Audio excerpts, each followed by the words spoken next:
সব কিছু বরদাস্ত করতে পারি রে মা, তবে আমি তোমার চোখের জল বরদাস্ত করতে পারি না রে মা, তবে তুমি একবার কান্নাটা বন্ধ করো।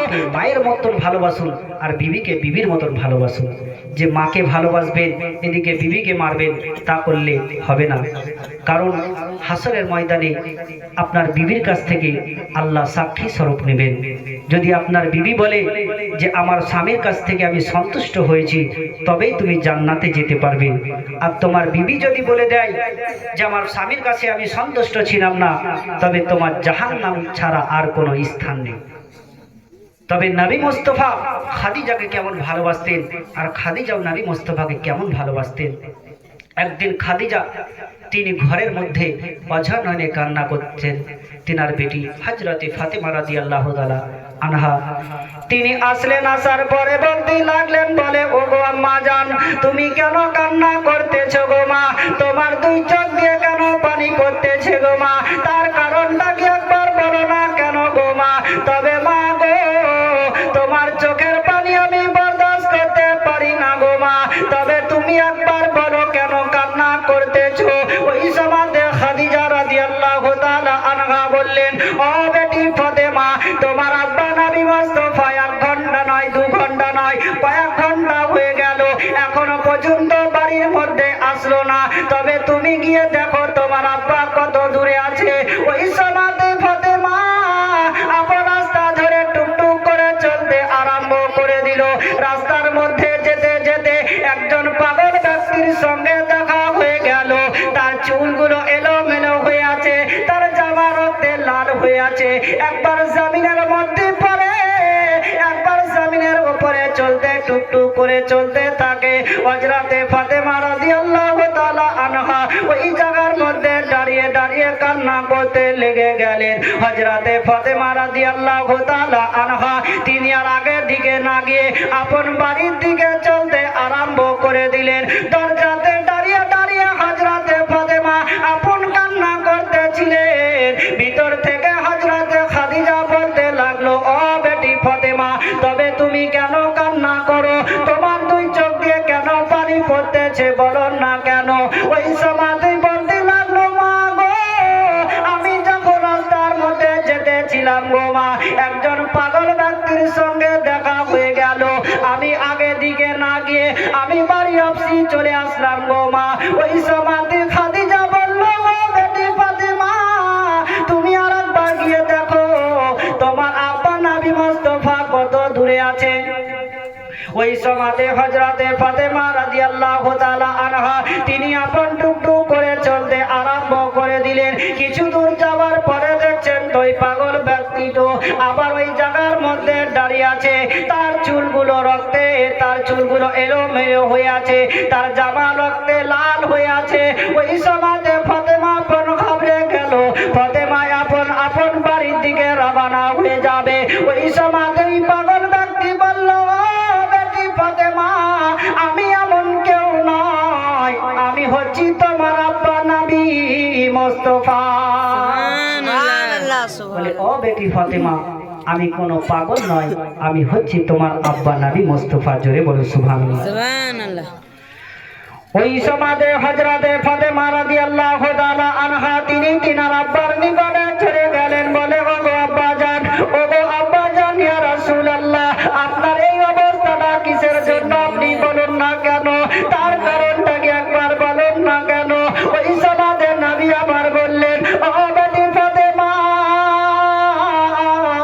আমি সব কিছু বরদাস্ত করতে পারি রে মা, তবে আমি তোমার চোখের জল বরদাস্ত করতে পারি না রে মা, তবে তুমি একবার কান্নাটা বন্ধ করো। তবে আব্বা জান, আপনার এই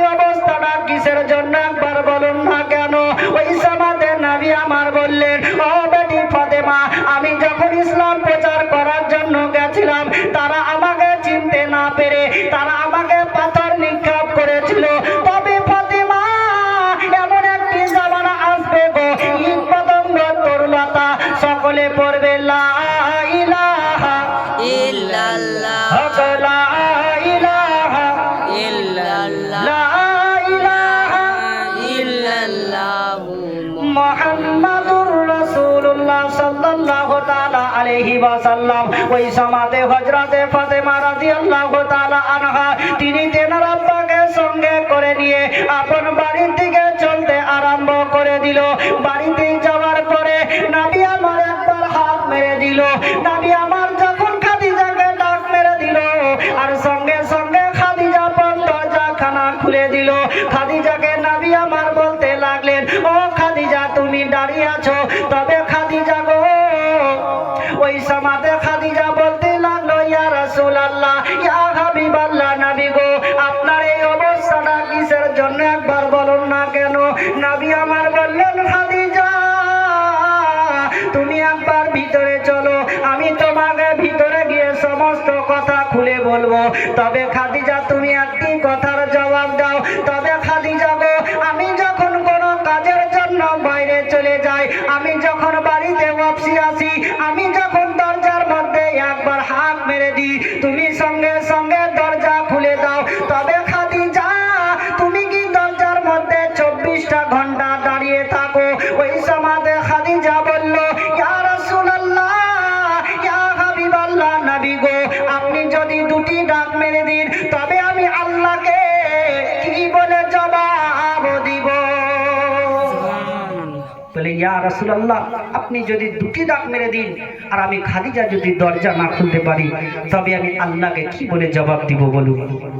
আর আজকালকার মুসলমান যদি কোনো ছেলে বাইরে চলে যায় আর রাত 10টা বা 12টা যদি বেজে যায়, তার বিবিকে যদি বলে দরজাটা খোল, হয়তো কিছু সমস্যার কিছুখানি পরে যদি দরজাটা খুললো, খোলার পরে যদি বলে এবার ভাত খুলে দে, হ্যাঁ তুমি খুলে খাও গা, আমি আর পারবো না।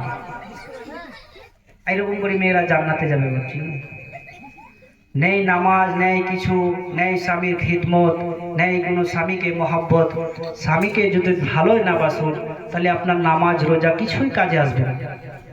কারণ একজন মহিলা নবী মুস্তাফাকে বলতে আছেন, ইয়া রাসূলুল্লাহ স্বামীর হক কি করে আদায় করব?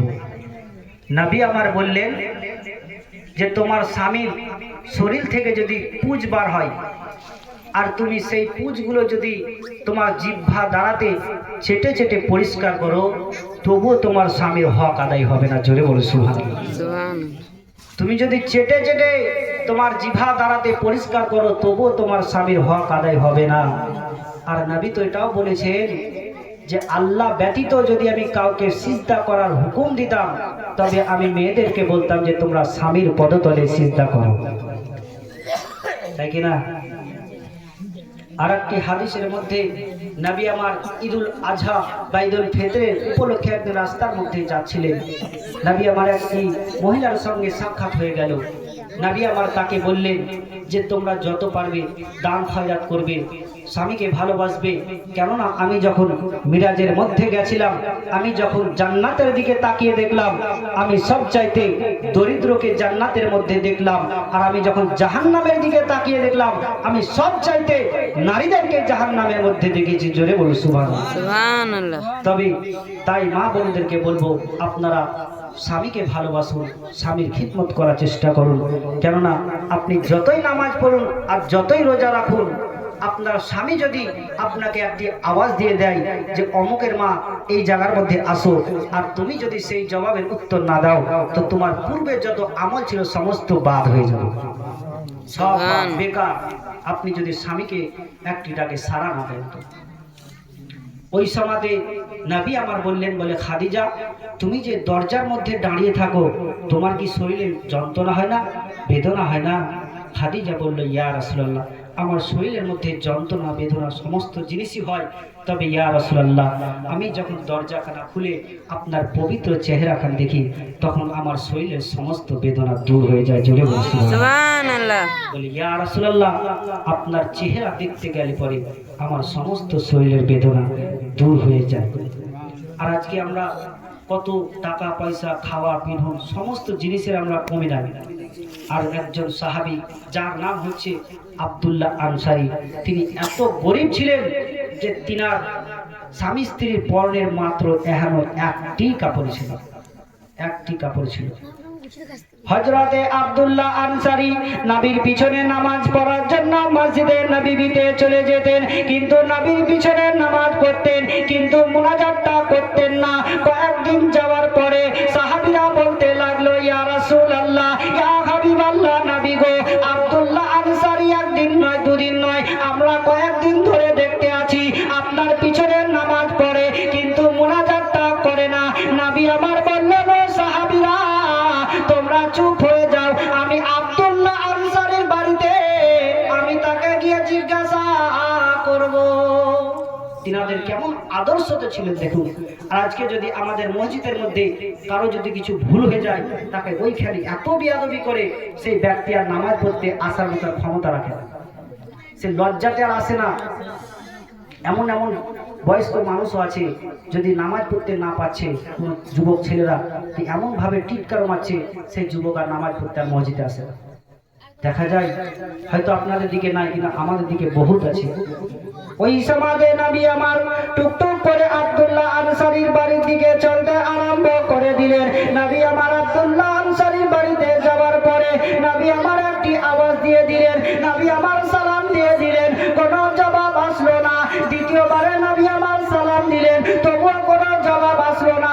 তৃতীয়বার সালামের জবাব কোনো আসলো না। ওই সমাজে নবী আমার অফসি মসজিদে নবীর দিকে চলতে আরম্ভ করে দিলেন। এদিকে ভিতর থেকে আব্দুল্লাহ আনসারীর বিবি বলতে লাগলো, ওগো স্বামী গো, ওগো আমার মাতার মনি নয়নের তারা, তার জন্য সারা জাহানকে সৃষ্টি করা হয়েছে, ওই বিশ্বের নবীজি আমাদের দরজার মধ্যে এসেছিল। তবে স্বামী গো, নবী মুস্তাফা একবার নয় দুইবার নয় তিনবার সালাম দিয়েছে। সালামের জবাব দেওয়ার না কারণে হয়তো নবী মুস্তাফা নারাজ হয়ে গেছে। আর নবী যদি নারাজ হয়ে যায় তবে আল্লাহ নারাজ হয়ে যাবে। সুবহানাল্লাহ। বলে স্বামী গো, আপনি টপ করে নবী মুস্তাফার নিকটে চলে যান। ওই সমাজে আব্দুল্লাহ আনসারী আপন পিছন পিছন চলতে আরম্ভ করে দিলেন, কিন্তু আব্দুল্লাহ আনসারী পিছন থেকে ডাক মেরে বলতে পারতেন, ইয়া রাসূলুল্লাহ, আপনি দাঁড়িয়ে যান, তিনাদের আদর্শটা দেখুন না কেন। আর আজকে মুসলমান আমাদের যদি কোনো মৌলবীর সাহেবের সঙ্গে কোনো দরকার হয়ে যায়, আমরা যদি চলতে লাগি, মৌলবী সাহেব আগে আগে চলছে আর আমরা যদি পিছন পিছন চলি, আমরা বলি হে মৌলবী দাঁড়িয়ে যাও। আমাদের আদর্শ এটাই। আর সাহাবীদের আদর্শ দেখুন, ওই সমাজে সাহাবী আপন টুকটুক করে নবী মুস্তাফার নিকটে চলে গেল। ওয়ালাইকুম আসসালাম, ওয়ালাইকুম আসসালাম বলে সালামের জবাব দিয়ে দিল। ওই সমাজে আব্দুল্লাহ আনসারী বলতে লাগলো, ইয়া রাসূলুল্লাহ, ইয়া হাবিবাল্লাহ, নবী গো, আপনি আমাদের দরজাতে এসেছিলেন, তার কারণটা কি? আপনি একটু কম বলুন না কেন? নবী আমার বললেন, ও আনসারী, তুমি আমার পিছনে নামাজ পড়ার জন্য চলে যাও, তবে কি তোমার মুনাজাতটা পছন্দ হয় না? তোমার কি দুআ আমার পছন্দ হয় না? আব্দুল্লাহ আনসারী কান্না করতে লেগে গেল। আব্দুল্লাহ আনসারী বলল, ইয়া রাসূলুল্লাহ, ইয়া হাবিবাল্লাহ, নবী গো, আপনি যদি আমাদের বাড়িতে চলে যান তাহলে আপনি বুঝতে পারবেন যে আপনার পিছনে নামাজ পড়ে কেন মুনাজাত করি না। সুবহানাল্লাহ। বলে, ইয়া রাসূলুল্লাহ, আপনি যদি আমাদের বাড়ি যান তাহলে বুঝতে পারবেন যে আপনার পিছনে নামাজ পড়ে কেন মুনাজাত করি না। নবী আমার বললেন, তবে চলো। ওই সমাজে আব্দুল্লাহ আনসারী আর নবী মুস্তাফা আব্দুল্লাহ আনসারী বাড়িতে চলে গেলেন। ওই সমাজে নবী আমার বললেন, ও আব্দুল্লাহ আনসারী, ওই গর্তটা কিসের জন্য কুড়া রয়ে আছে, তার কারণটা একবার বলুন না কেন? আব্দুল্লাহ আনসারী আর সহ্য করতে পারল না। আব্দুল্লাহ আনসারী দুই চোখ দিয়ে পানি পড়তে লেগে গেল।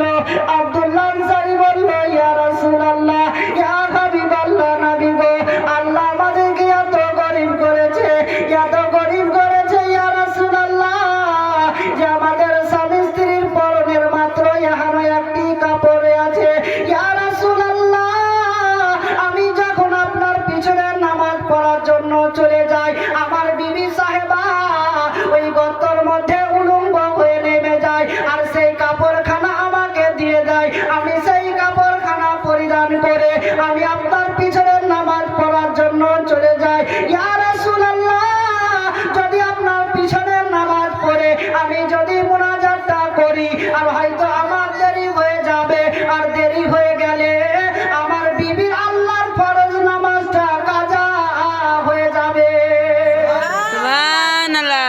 ইয়া রাসূলুল্লাহ, আমি যদি আপনার পিছনে নামাজ পড়ে যদি মুনাজাত করি হয়তো আমার দেরি হয়ে যাবে, আর দেরি হয়ে গেলে আমার বিবির আল্লাহর ফরজ নামাজটা কাজা হয়ে যাবে। ওই সমাজে নবী আমার বললেন, ও আব্দুল্লাহ আনসারী, চলো চলো, তুমি আমার সঙ্গে মসজিদে নববীতে চলো। ওই সমাজে আব্দুল্লাহ আনসারীকে সঙ্গে করে নিয়ে আপন মসজিদে নববীর দিকে চলতে আরম্ভ করে দিল। মসজিদে নববীর দিকে যেতে যেতে যেতে দেখা গেল একটি খেজুর গাছের তলার মধ্যে